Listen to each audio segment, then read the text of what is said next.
안녕하세요 여러분, 세상돌아보기입니다. 예, 오늘은 25년 3월 17일이고 월요일입니다. 자, 오늘 어제 이어서 LCM 이야기를 조금 더 해보려고 합니다. 못다한 이야기죠. 그래서 오늘은 이제 어떤 내용을 말씀드릴 거냐 하면은 우리 LCM 체계에 국방부 자료를 봤을 때 지르콘 같은 극초음속 순항 미사일, 뭐 마하 9 정도로 한 10km, 죄송합니다, 1000km의 사거리를 가진다는, 그리고 전 세계에 아직 그 요격 시스템이 없다는, 그리고 최근에 몇 번의 이제 사례에서 예를 들어서 러시아의 오레시닉 극초음속 미사일이 있었고, 이란이 또 이스라엘 공격할 때 극초음속 미사일을 썼습니다. 예, 많이 알려지진 않았지만 일반 탄도탄으로 눈가림을 한 다음에 핵심 목표는 극초음속 미사일을 통해서 타격을 했습니다. 거기에는 사드 레이더 차량도 아마 있어서 하나 포함됐을 거예요. 그리고 F-35 공군기지 등등. 자, 그래서 이스라엘 방공망이 이종섭도 이야기한 에로우 시스템, 극초음속 방어를 못한 게 맞습니다. 그 이란이 사용한 극초음속은 뭐 극초음속이 지금 크게는 두 가지가 있잖아요.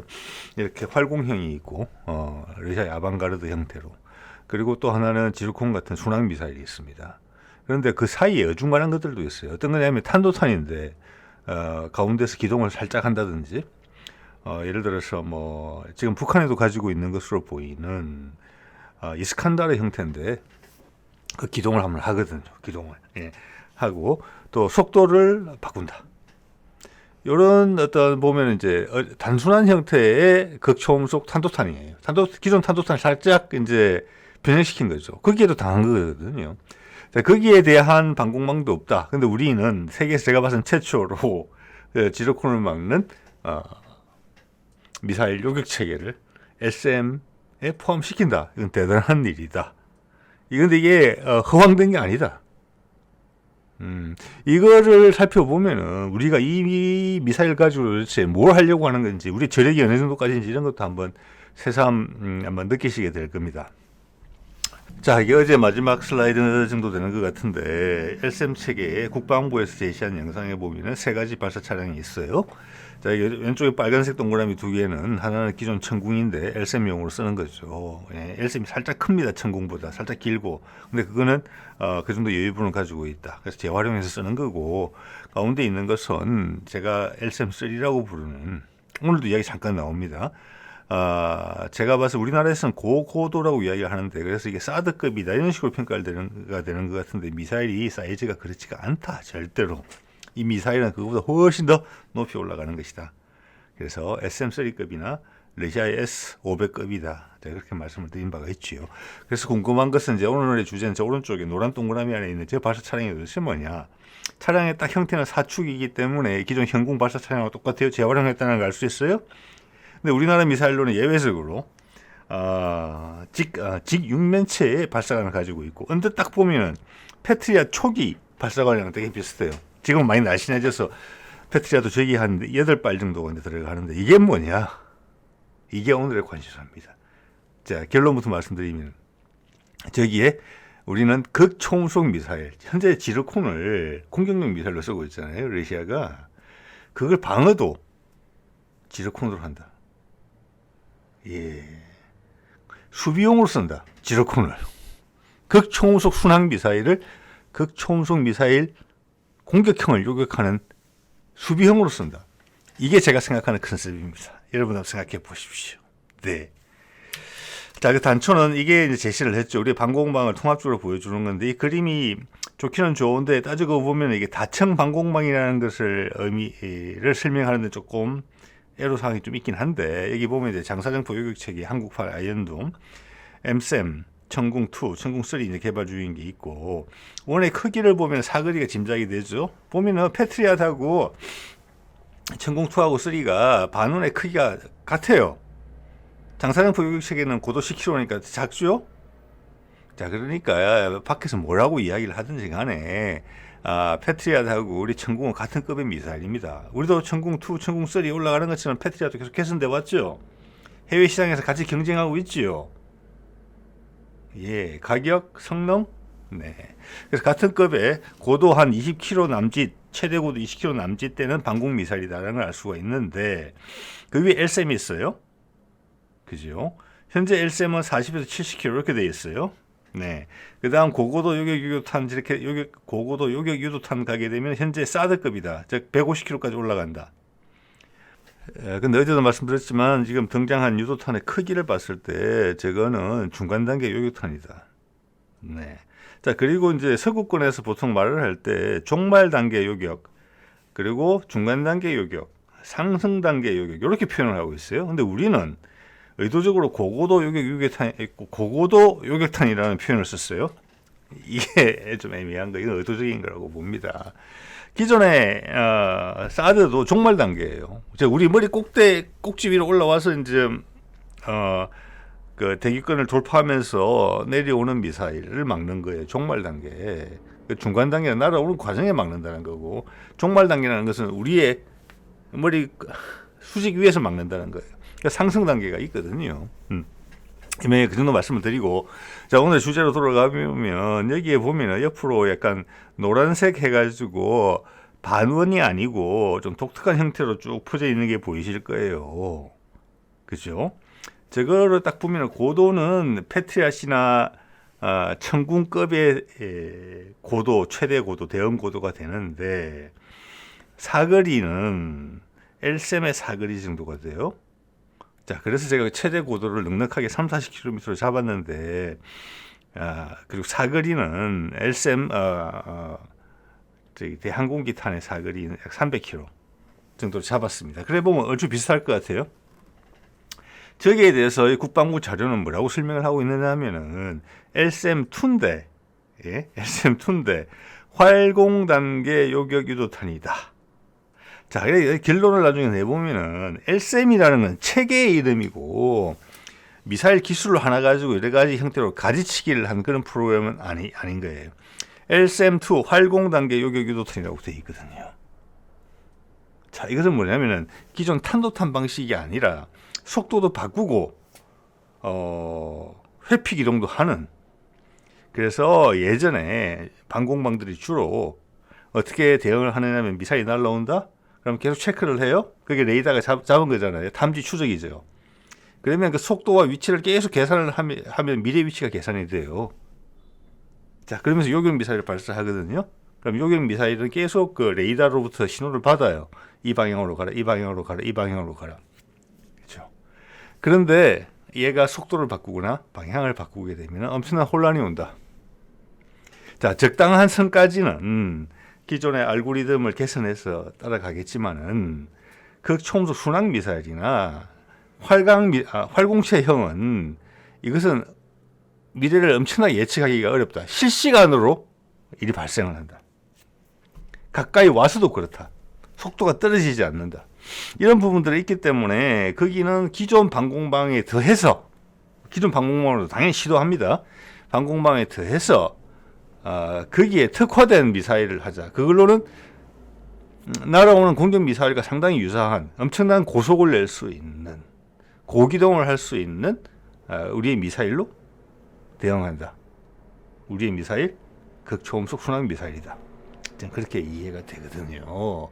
여기 보면은 이제 천궁이나 아마 LSAM 같은 것도 미사일 최대 속도가 마하 한 5, 6 정도예요. 그것은 전 세계의 대공 미사일들이 되게 그래요. 근데 얘들은 6, 7, 8, 9 이렇게 날아오는 애들이거든요. 그죠? 자, 마하 예를 들어서 마하 6이다. 그러면은 마하 6 초속이 한 2km 정도 돼요. 초속에. 그러면 100초를 주어주면은 200km를 날라와요. 100초면 1분 40초잖아요. 이것을 통과하는데 1분에서 2분 정도면은 이 300km를 돌파하는 거예요. 네. 이때는 우리가 대응할 때도 우리의 미사일의 속도도 상당히 중요하다. 요격 확률이 훨씬 높아진다. 대응 시간도 길어진다. 그리고 다른 체계랑 협업한다. 자, 그 정도 뭐 기초 설명, 상식선이죠. 예. 하고 다음에 또 넘어가 볼까요? 지금 이제 전 세계에서 요격 대응이 불가능하다고 파악되는 이제 두 가지 종류의 미사일이 있습니다. 여기 보면은 이제 위에 동그라미가 극초음속 그 순항 활공형이죠. 자, 고도 100km 이상으로 올라간 다음에 대기권으로 떨어지는 대기권 돌파를 하지 않고 40에서 100km 남짓에서 계속 접히 띄우기를 하면서 오는 거죠. 방향을 계속 바꾸죠. 네, 그러니까 공기 밀도차를 이용해서 점프를 하는 거예요. 그래서 연료 이거 이제 아마 장사정거리를 확보하는 데도 유리한 방법인 것 같습니다. 자, 그렇게 떨어지는 게 있고, 근데 저거는 이제 하나가 뭐냐면은 처음에 쏠 때는 로켓 부스트로 인해서 고도 100km 이상까지 올라가기 때문에 정찰 위성에 걸릴 수가 있어요, 이거는. 네, 그래서 저거보다는 지금 밑에 보이는 순항 미사일, 극초음속 순항 미사일, 지르콘 같은 게 사실은 더 위협적인 요소로 파악이 돼요. 왜냐하면 발사도 잘 알 수가 없고 거대한 화염이 안 생기니까. 그리고 날아오는 고도도 훨씬 낮아요. 이거 보시면 고도가 20에서 30km. 왜? 극초음속 미사일은 스크램즈 기반이고 램젯 기반이기 때문에 이것은 공기를 흡입하는 연소 방식을 택하고 있기 때문에 30km 훌쩍 넘어갈 수가 없어요. 근데 고도가 낮다? 저게 늦게 발각된다. 자, 제가 위에서 활공형은 모르겠습니다만 일단 대기권 내로 들어와서도 가속을 할 수 있는지, 거기 연료 추진제가 있는지, 할 수 있는 엔진이 달려 있는 건지 확실히 모르겠어요. 그렇지만 밑에 극초음속 순항 미사일 같은 경우는 최종 돌입 단계에서 상대방이 눈에 띌 점 되면은 훨씬 더 가속을 할 겁니다. 마지막까지 연료를 살려서 가는 거니까. 그죠? 일반 탄도탄은 대기권 돌입할 때는 뭐 마하 10에서 15 정도 되지만 목표물에 맞을 때는 그 다음부터는 자유 낙하하는 거고 공기 저항을 엄청나게 받기 때문에 마하 3, 4 이 정도 떨어지게 돼 있어요. 그리고 방향을 보통 바꾸지도 않고, 거기에 비해서 얘들은 방향을 마음대로 바꾸기도 하고, 이게 이제 극초음속 순항 같은 경우는 확실하죠. 방향을 마음대로 바꾸기도 하고 심지어 더 가속을 한다. 최고속도 마하 9까지. 이러면 기존 방공망이 엄청나게 힘들다. 거기에 대응하기 위해서는 그와 똑같은 미사일로 요격을 한다. 이런 컨셉을 우리가 지금 활용하고 있다. 세계 최초다. 제 눈에 띄기로는 그렇게 보입니다. 일단 극초음속 순항 미사일을 지금 실전에 배치한 나라가 러시아밖에 없어요. 중국도 개발하고 있고 우리는 개발했고. 근데 우리는 그것을 더 발전시켜서 요격 미사일로 쓰겠다는 거예요. 네. 자, 그리고 또 같은 미사일을 당연히 지상 목표물을 타격하는 용도로 쓸 수 있고 해상에서 발사할 수 있습니다. 수직 발사관에서. 그리고 또 하나 우리 KF-21의 내부 무장창에서 장거리 타격용으로 쓰려고 준비하고 있는 것도 보이거든요. 무서운 나라입니다. 그래서 그만큼 이 기술이 완벽하게 확보됐다는 거예요. 네. 자, 그런 내용 뒤에 말씀드릴게요. 자, 볼까요? 자, 제가 작년 정도 오레시닉이라고 여러분 기억나시죠? 이거 분명히 떨어진 낙하 속도가 보통 탄도탄하고 천지 차이였습니다. 그 이란이 발사한 탄도탄들, 사드 레이더 부순. 거기도 보면은 그 탄도탄의 탄두부에 로켓 추진제 같은 게 있었어요. 그래서 오면서 한번 방향을 바꾸고 마지막에 가속까지 했을 거예요. 자, 속도를 바꾸고 방향을 바꾸면은 기존 대공 방어 시스템 상당히 어렵다. 유도를 해내기가. 그게 사드든 에로우든. 자, 그렇기 때문에 지르콘이나 본격적인 활공형 미사일 같은 경우는 대응이 안 된다가 정답이에요, 현재. 네. 근데 지금 북한도 웬만한 건 가지고 있는 것 같거든요. 근데 극초음속 순항은 가지고 있지 않은 것 같아요. 네. 자, 일본도 지금 개발한다고 이렇게 돼 있죠. 이게 바로 이제 스크램젯 방식의 미사일이고 이 모양은 이미 전 세계 고정이 돼 있는 겁니다.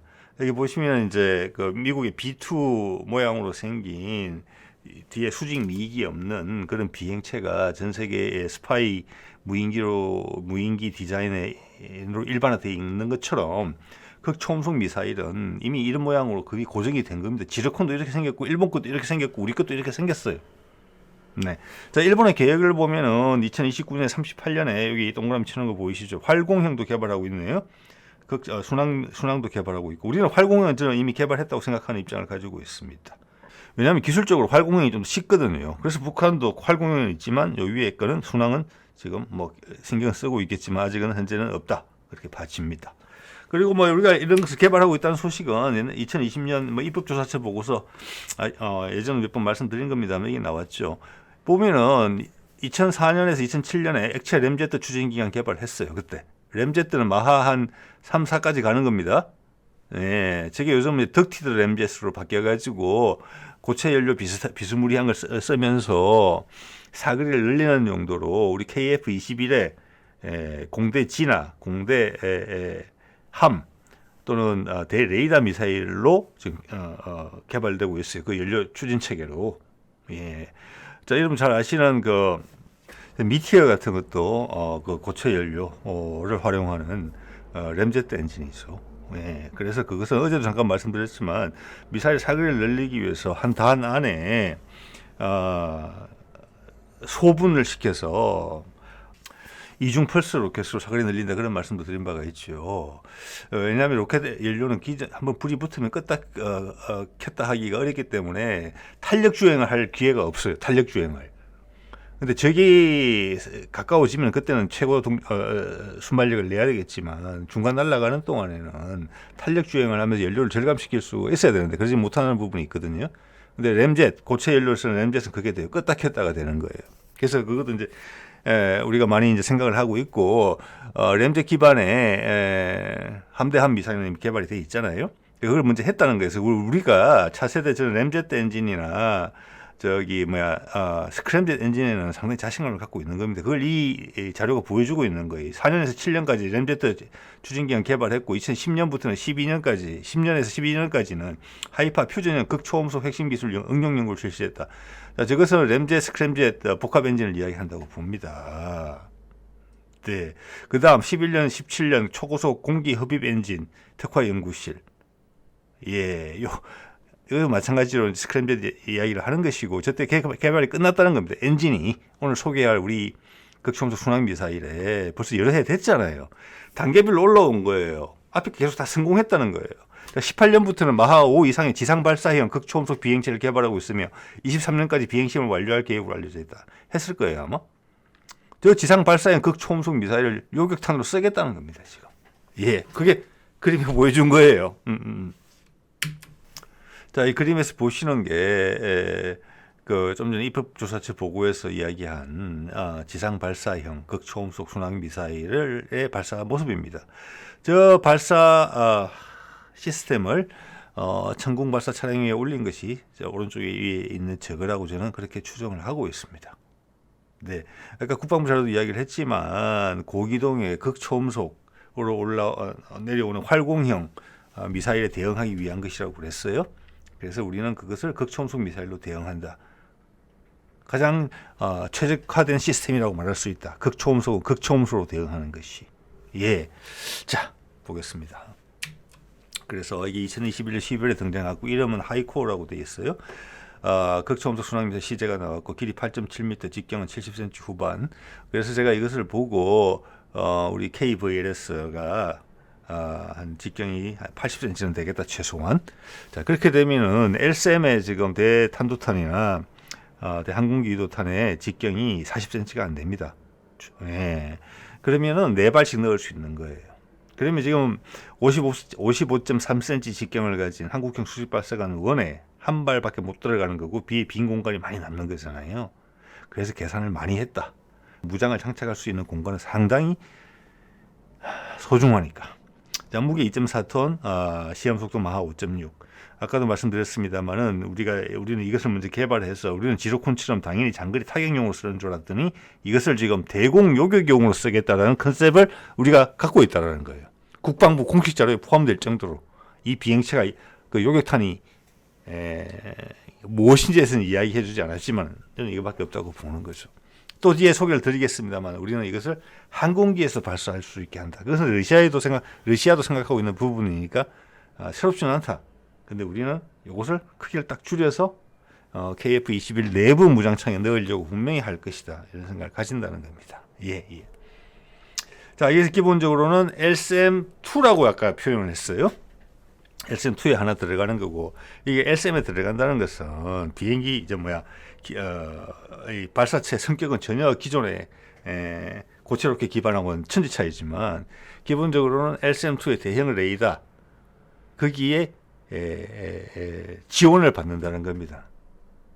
네, 향후는 아마 그 밑에 사실 그 한국판 그 아이언돔, 각 천궁 그리고 LCM에 들어있는 다양한 미사일들도 한 체계 안에서 다 컨트롤 될 거예요.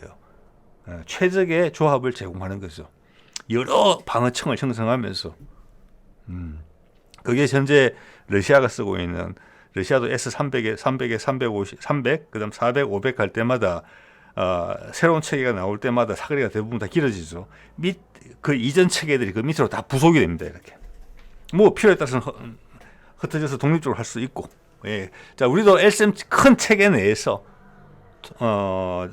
통합 조정을 받는다, 이 미사일이. 그런 의미로 해석을 하시면 되겠습니다. LCM이라는 이름을 붙인다는 게.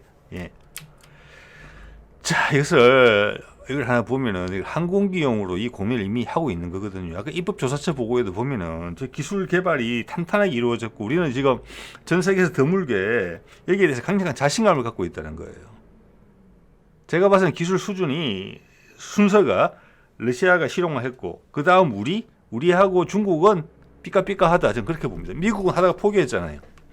아까 일본 거를 좀 보여드렸고. 예, 지금 여기 보면 이 과제는 뭐냐면 항공기용으로 이걸 개발하는 흔적이 보이는 과제거든요. 여기 보면은 공중발사, 초고속 추진, 활공체, 재점화 핵심 기술인데요.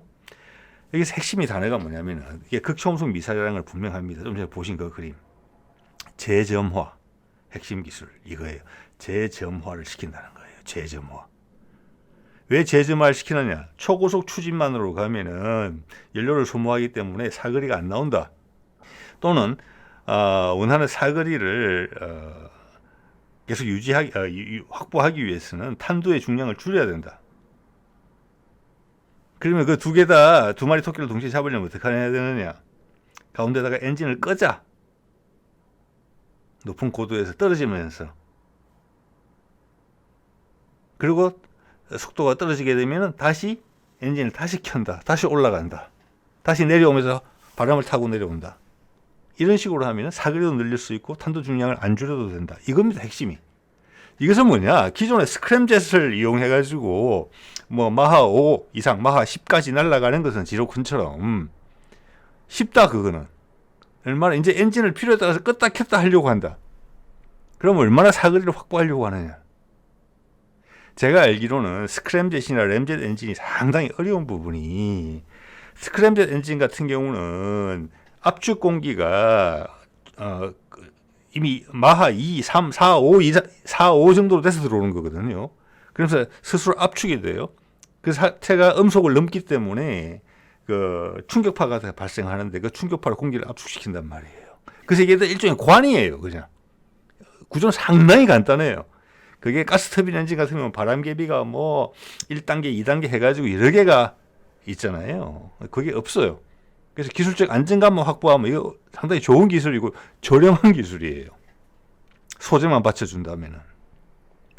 그래서 마하 2가 넘는 속도로 압축 공기가 들어와서 거기다가 연료를 분사를 해서 불을 붙여서 추진력을 발생시키는 거거든요. 스크램젯 엔진이. 그래서 그 불을 붙이기도 어렵고 또 방향을 급하게 틀거나 이래 되면은 그 불이 쉽게 꺼진다. 꺼지면은 새로 붙이기가 어렵다. 이런 것이 현재 제가 상식적으로 알고 있는 기술적인 난제들이었어요. 네. 근데 우리는 그것을 껐다 켰다를 마음대로 하겠다는 거예요. 스위치를. 아까 제가 덕티드 램젯 말씀드렸죠. 연료를 태웠다가 안 태웠다 하면서 사거리를 극대화시키는 게 덕티드 램젯이잖아요. 미티어. 이제 우리는 기존의 램젯 기술을 스크램 기술을 확보하고 있었기 때문에 그 덕티드 램젯 고체 연료 기반으로 하는 것은 금방 적용해서 향후 KF-21용 모든 무장에 그 엔진을 그런 연소 방식을 장착할 거거든요. 이것은 뭐냐면은 스크램젯 엔진을 갖고도 껐다 켰다 하겠다는 거예요. 저는 지르콘도 만약 1000km의 사거리를 확보했다고 하면은 이런 방식을 기본적으로 쓴다고 봅니다. 그냥 연료를 탑재해가지고 그 연료로 2000km를 간다? 1000km를 간다? 어렵다고 보거든요. 예. 자, 그런 내용 한번 볼게요. 자, 이것은 이제 아까 보신 하이코어를 앞부분에 본체 뚜껑을 열어놓은 건데, 이 보면 핵심적인 내용의 제가 빨간 동그라미 치는 겁니다. 재시동 점화 장치, 그 다음 재시동을 위해서 연료 공급 장치, 이런 것들이 엄청난 노하우가 필요하다는 겁니다. 자, 속도를 떨어뜨리게 되면은 엔진을 가동을 할 때는 고도를 높이겠죠. 그 다음 엔진을 끄겠죠. 활공을 하는 거예요. 속도도 싹 떨어지겠죠. 고도도 떨어지죠. 어느 정도 이하 떨어지면은 다시 점화를 하는 거예요.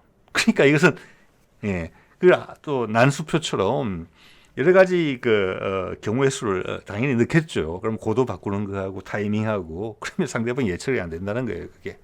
근데 그게 요격하는 입장에서 너무나 어려운 이야기인데 이 미사일 입장에서는 사거리를 늘리는 방식이라는 거예요. 자, 우리는 여기에 대해서 자신감을 갖고 있다. 자, 이게 26년까지인가 그랬던 것으로 지금 기억이 나거든요. 예. 여기 보면은, 자, 이 스크램젯 엔진의 외형이에요. 이거 그냥 관이에요.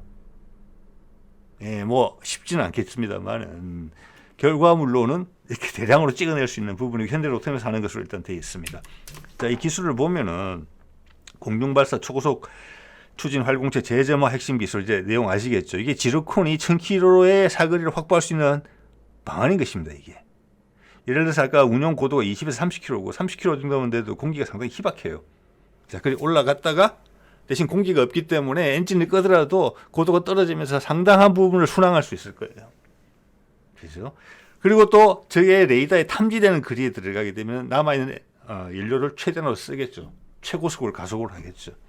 자, 그러면은 아까 이제 탄도 중량 이야기가 나오는데 그것은 요즘 많이 쓰는 핵폭탄 한 기를 생산한다 그러면 그 무게가 한 200-300km 내외예요. 그러니까 웬만한 크기면 들어가요, 다. 자, 그리고 충분히 10분 고민됐을 거라고 봅니다. 자, 이 무기체계 패키징 프로그램은 2022년, 27년이죠. 예, 27년. 500억 투자하는 거고, 극초음속 유도탄의 적재 중량과 사거리를 획기적으로 증가시키는 기술이다. 껐다 켰다 하면서 멀리 가게 한다는 거죠. 목표 사거리는 뭐냐? 저는 지르콘 동등 이상이다. 뭐 다른 연구 개발 과정에서 대부분 다 그러니까 우리가 모범으로 삼은 그 무기 체계 동등 이상의 성능을 구현하기 위해서 항상 노력하니까 이번에도 그럴 거다. 예. 자, 근데 이게 뭐냐면 공중 발사라고 돼 있죠. 공중 발사. 자, 공중 발사가 되게 되면은 뒤에 아까 이 미사일의 길이가 아까 뭐 7점 몇 미터, 한 8미터 가까이 됐던 것 같은데 그 뒤에 필요 있는 로켓 부스터를 하나 정도 떼버릴 수 있어요. 왜냐하면 비행기 자체 속도가 있기 때문에. 예, 그 로켓 부스터는 예를 들어서 램젯이나 스크램젯이 작동 가능한 속도까지 올려주는 역할을 하는 거거든요. 근데 비행기의 속도가 있기 때문에 그걸 줄일 수 있다. 그러면은 KF-21의 내부 무장창에 들어갈 수 있는 길이가 나온다. 충분히 계산이 돼 있다. 그게 4.5m 정도로 맞추면 들어간다. 무게도 줄어든다. 예. 자, 이런 것까지 생각을 해볼 수가 있습니다. 연구개발 필요성을 보면은 줄 거은 것만 읽어드릴게요. 미래 전장에서 공중 화력의 우위를 확보하여. 자, 이때는 자, 이게 2022년 6월 달부터니까 그 기획은 훨씬 전에 됐을 거잖아요. 자, 연구 과제 기획은. 예. 자, 그러면 이거의 핵심 사안이 뭐냐면은 이 미사일 기술은 다 확보됐다 하더라도 비행기가 날아야 된다는 보장이었어요. 예. 이미 자신 있었다는 겁니다, 그때. KF-21도. 예. 자, 미래 전장에서 공중 화력의 우위를 확보하여. 이런 국산 미사일을 개발해가지고 외국에서 수입한 기체에 달기는 어려울 겁니다. 아마 그죠. 우리 많은 정보를 제공도 해야 되고 상대방이 인테그레이션도 시켜줘야 되고 그렇기 때문에 당연히 KF-21 전제하고 했던 거예요. KF-21은 된다라고 무조건 보고 있었다는 겁니다. 확보하여 교차 영역을 지원할 수 있는 공중 발사, 초고속 정밀 유도, 지상 및 해상 타격 기술의 핵심 부품 국산화 및 보유가 필요하다. 여기 교차 영역이라고 되어 있거든요. 교차 영역. 예. 이것은 뒤에는 공대지, 공대함이라고 이야기를 했는데, 자, 이것은 이제 공대 지 목표와 공대 함 목표를 타격하는 데 있어서 그 앞에 소위 말해서 그 뭐라고 할까 탐색기 부분이 좀 다를 수 있다라는 의미로 해석이 되고 또는 교차 영역이라는 것이 기본적으로 이 순항 미사일을 막기가 어려운 것이 그러니까 고도 30km로 날라온다고 그러잖아요. 그럼 고도 한 30km 정도가 뭐냐면은 우리 LSM의 기준이 그게예요. 왜냐하면 한 30km 정도까지는 공기의 마찰을 이용해서 방향을 전환할 수가 있고 30km가 넘어가게 되면은 그때는 벡터링으로 방향을 바꿔야 돼요. 미사일이 전혀 달라지는 거예요. 그래서 대항공기용, 대탄도탄용이 있어요. 그런데 이놈의 순항 미사일은 그 경계선을 왔다리 갔다리 되는 거예요. 그래서 요격이 상당히 어렵다는 거예요. 즉, SM 대탄도탄이 대응해야 될 고도로 올라갔다가 아까 여기 보신 것처럼 엔진을 딱 끄면 이제는 SM 대항공기 요격탄이 올라와야 되는 고도로 내려간단 말이에요. 그럼 또 다시 올라가고 그래서 이게 어렵다는 부분이에요. 예, 그래서 극초음속 활공 미사일보다 극초음속 순항이 훨씬 까다롭다. 우리는 거기에 대한 대응을 이걸로 한다. 항공기 여기서는 항공기 발사형에 대해서 이야기를 하고 있지만 이것을 지상 발사형으로 한다. 지상 발사형으로 아까 사거리가 한 300km 정도 나왔단 말이에요. 그러면 여기서 고민하는 것은 뭐냐면 지금 이 연구개발 과제에서 고민하는 것을 빼고 할 수도 있어요. 더 단순할 수가 있어요. 왜 끄딱했다 할 필요가 없거든요. 사거리를 늘릴 고민을 할 필요가 없어요. 지상에서 요격 미사일을 발사하려면. 왜냐하면 가급적 빨리 가야 돼요. 처음부터 바로 풀 트로틀로 가야 되는 거죠. 맞죠? 예. 그렇게 하면은 한 300km 나온다는 거예요. 그걸 알려줘요. 근데 그것을 비행기에서 발사를 하게 되면은 끄딱했다를 하게 되면 얼마나 늘어날까? 내 짐작컨대 최소한 1000km를 목표로 두고 있다. 지상 발사에서 순항 미사일을 초고속 순항 미사일을 요격하는 용도로 쓸 때는 처음부터 풀 트로틀이다. 인류를 끄딱했다 할 필요가 없다. 그래서 기술적으로는 더 단순하다. 자, 이 연구 개발 필요성의 핵심도 기본 전제가 뭡니까? 끄딱했다 안 하는 미사일은 완벽하게 우리가 기술을 확보하고 있다라는 전제가 필요한 거지 않습니까? 요격 미사일이 쉽다는 거예요. 공중에서 발사할 때는 끄딱했다로 한다. 함상에서 발사할 때도 끄딱했다로 한다. 상대방 타격 무기로 쓰면. 이게 다 나와 있잖아요. 이게 이 기술을 확보하면 이것을 함재 형식으로 바꾸게 되면 이 미사일을 지상 목표 타격하는 거 가능하고 대함 미사일로 쓴다는 거잖아요. 그렇죠. 이걸 막을 수 있는 것은 없죠. 현재로서는. 예, 우리는 엄청나게 무서운 생각을 하고 있고 하나의 투자를 해서 여기 뭐 몇백억씩밖에 안 쓰는 거잖아요. 이게 500억짜리 과제인데 제가 쭉 보건대는 이 500억짜리 과제는 돈이 상당히 많이 들어간 과제예요. 미국의 트럼프 시절에 러시아와 중국의 극초음속 경쟁에서 뒤졌기 때문에 죽어있던 과제를 다시 살려서 거기다가 수십억 달러 썼습니다. 수십억 달러. 몇 년간.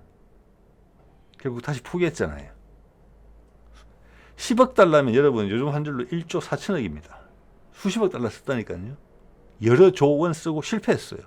우리는 몇백억 단위 써가지고 하고 있는 거예요. 예. 자, 그래서 항상 말씀드리지만 한 기술 개발해서 가지치기로 최대한 활용해서 쓴다. 자, 이것은 당연히 수직 발사관 2에 들어간다. 함재형으로 된다면.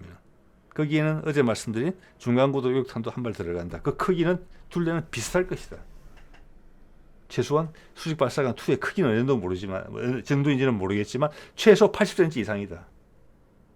근데 80cm보다 더 많이 크게 하지는 않을 것이다. 왜냐? 그러면 다시 LSM 일반형이 들어갈 때 공간이 남으니까.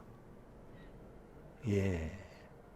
자, 그게 4발이 아닌 다음에는 4416, 16발이 될 정도의 크기가 돼야 되거든요.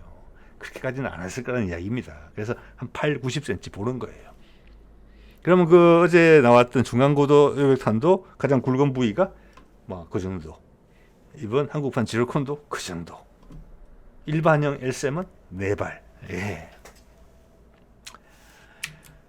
자, 이거 볼까요? 이게 이제 미사일의 길이인데 8.7m인데 이걸로는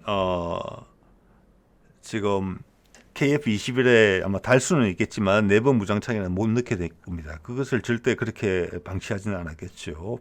말씀드립니다만은 공중에서 발사를 하기 때문에 뒤에 단계적 속도를 올리기 위한 로켓 추진제가 다 필요 없을 거라고 생각을 합니다. 본체가 33.7m고 특히 여기 1단 부스트 같은 경우 보면은 설명이 뭐라고 되어 있냐면 10톤의 추력으로 12초 만에 마하 1.2까지 가속을 한다. 자, 이거는 제로가 속도가 0인 상태에서 마하 1.2까지 가속을 해요. 시속 1400km까지. 근데 비행기가 만약 마하 1 이상으로 날고 있다 생각해 보시면은 이게 마하 2.2로 올라가는 거거든요. 예. 그리고 처음 출발할 때 제로에서 움직일 때 그때가 인류소모가 제일 많단 말이에요. 그래서 여기서 부스트를 하나를 떼고 하나만 유지한다 컨셉이 아니라 그게 적정한 크기가 분명히 있을 거예요. 예. 그러니까 기존의 부스트는 당연히 그 크기는 필요가 없죠. 자, 그래서 앞에 본체 부분 3.7m하고 뒤에는 제가 추정컨 데는 한 8, 90cm가 된다. 이렇게 본다는 것입니다. 왜? 여러 가지 간접 증거들을 봤을 때 KF-21의 내장 무장창의 길이는 4.5m인 것으로 보이거든요. 그것은 F-35보다 좀 긴 것입니다. 네. 그 간접적인 가장 확실한 증거가 이겁니다. 타우러스 우리 국산화했을 때 기술 이전도 했었거든요. 그때. 근데 그 다음 해인가 다다음 해인가 타우러스 측에서 다시 새로운 미사일을 들고 나왔어요. 350K가 아니고 350K2를 제시했어요. 그래서 제가 이 부스에서 여기 외국 양반하고 이 말씀을 제가 좀 나눴었거든요. 네. 여기 보면은 길이 4.5m라고 해놨잖아요. 그때 그 사람들이 주장한 게 뭐냐면은 우리가 기술 이전을 해줬지만 본인들이 국산화를 완벽하게 해내는 것은 좀 어려울 것이다. 그러니까 기술 이전하는 부분이 아리까리한 부분이 있어요. 모든 걸 책임지고 너희가 이 기술을 완벽하게 익힐 때까지 다 해준다. 이게 기술 이전이 아니에요. 대부분의 경우에는. 예. 그냥 요식행위로 너가 알아서 해야 되는 부분도 많이 있는 채로 뭔가를 주겠죠. 그게 이제 지상 그 영상하고 대조하는 부분이 있어요.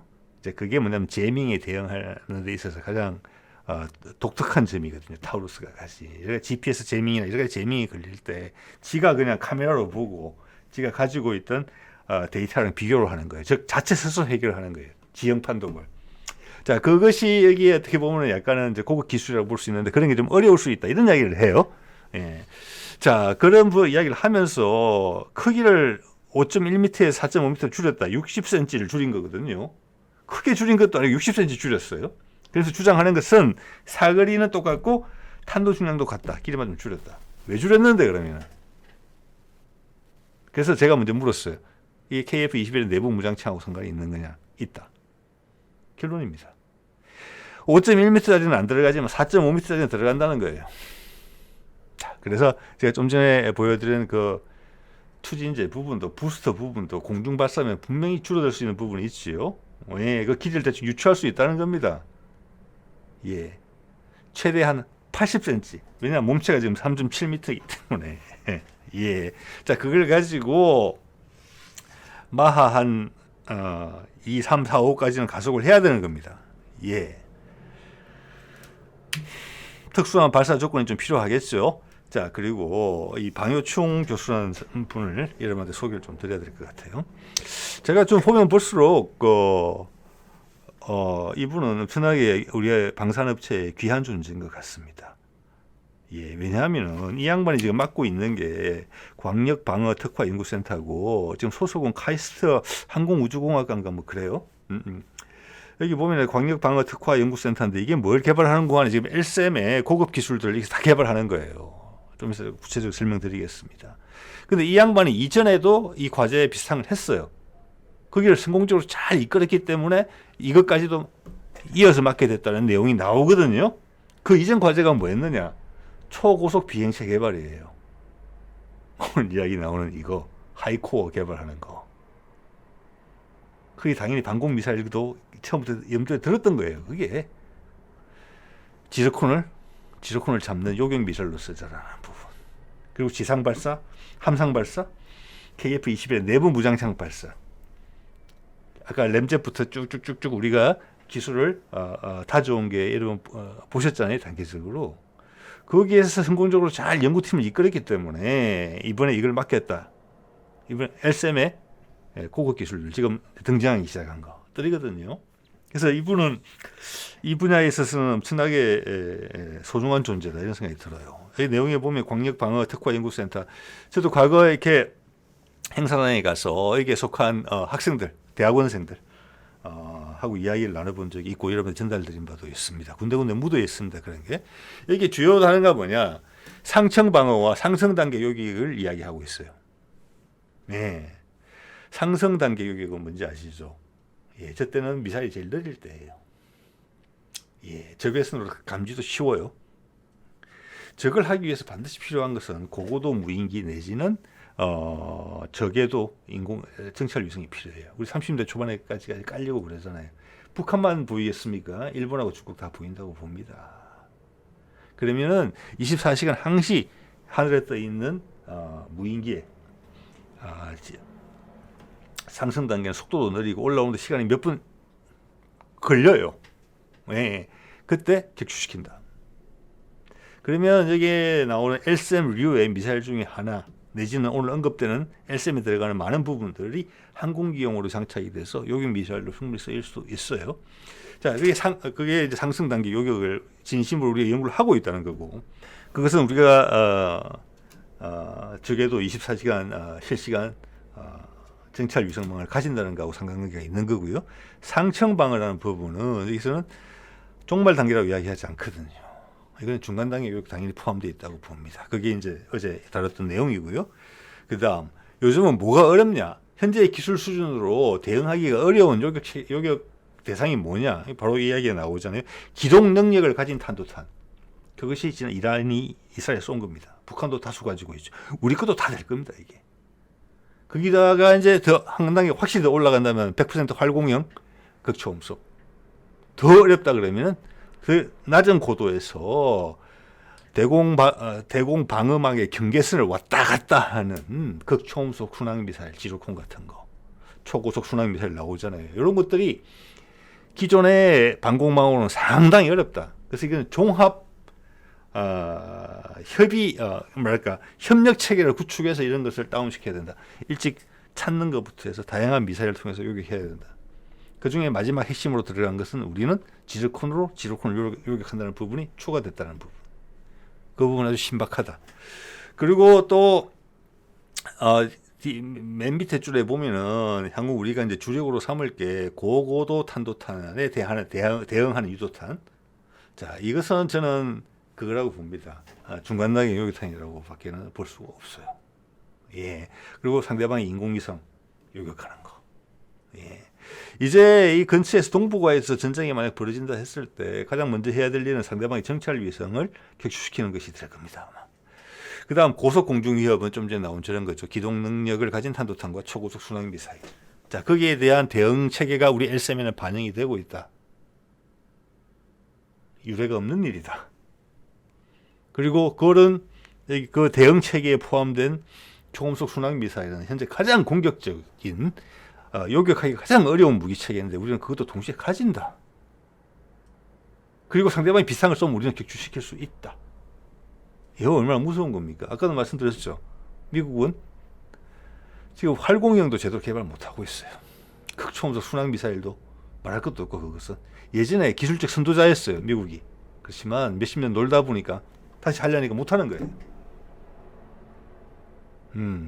이런데도 사드 이야기 누가 하신다면 그게 수긍이 되겠습니까? 그걸 하려고 그랬잖아요. 이종석과 윤석열이. 그리고 어떻게 SM3 팔아보려고, SM6 조금 더 팔아보려고 계속 술 쓰고 있잖아요.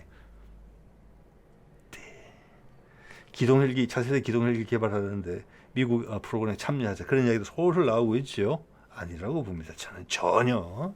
미국 그 판단 잘못한 거예요. 제가 보는 관점에서는. 자, 오늘 이 정도 말씀을 드리겠습니다. 네.